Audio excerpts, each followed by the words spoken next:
Bandlik ruxsatnomasi tizimi orqali Koreyada ishlagan yoki hozirda ishlayotgan chet ellik ishchilar vatanga qaytishdan oldin albatta qaytarib olishingiz kerak bo'lgan sug'urta pullaringiz borligini bilarmidingiz?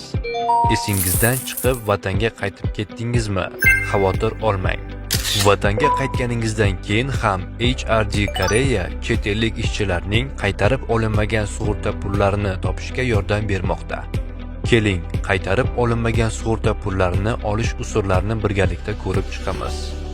Chet ellik ishchilar Koreyaga kelganlarida majburiy ravishda bandlik ruxsatnomasi tizimiga oid 4 ta maxsus sug'urta turiga a'zo bo'lishlari kerak. Ularning orasida jo'nab ketish muddati sug'urtasi va vatanga qaytish xarajatlari sug'urtasi. Vatanga qaytish vaqtida murojaat qilinsa, qaytarib beriladigan sug'urta turlaridir. Jo'nab ketish muddati sug'urtasi. Ish beruvchi xodim ish haqining 8.3% ga teng miqdorini har oy ishchi nomiga ochilgan sug'urta hisobiga jamg'arib boradigan sug'urta bo'lib, ishdan bo'shash nafaqasining bir turi bo'lib xizmat qiladi. Biroq hisoblangan sug'urta summasi ishdan bo'shatish nafaqasidan kam bo'lsa, ish beruvchi farqqa teng qo'shimcha miqdorni to'lashi kerak. Vatanga qaytish xarajatlari sug'urtasi esa chet ellik ishchi tomonidan to'g'ridan-to'g'ri to'lanadigan bo'lib, vatanga qaytish vaqtida zarur bo'ladigan aviachipta va boshqa xarajatlarni qoplash uchun mo'ljallangan sug'urtadir. Ammo vatanga qaytishdan oldin sug'urta puli uchun murojaat qilinmasa, bu sug'urta puli talab qilinmagan sug'urta puli sifatida maxsus sug'urta kompaniyasida saqlanadi.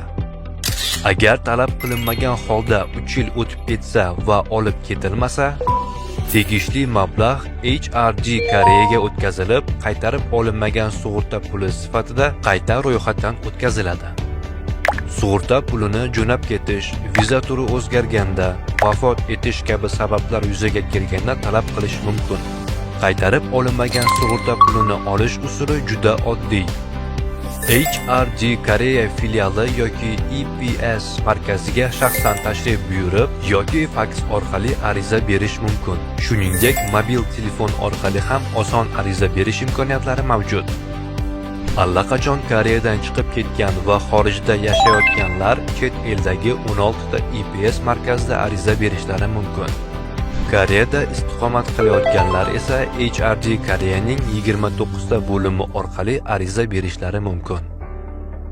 Sug'urta turi va murojaat qiluvchining maqomiga qarab kerakli hujjatlar farq qilsa-da, asosan to'lov arizasi, shaxsni tasdiqlovchi hujjat va arizachi nomiga bank hisob raqami nusxasi talab etiladi.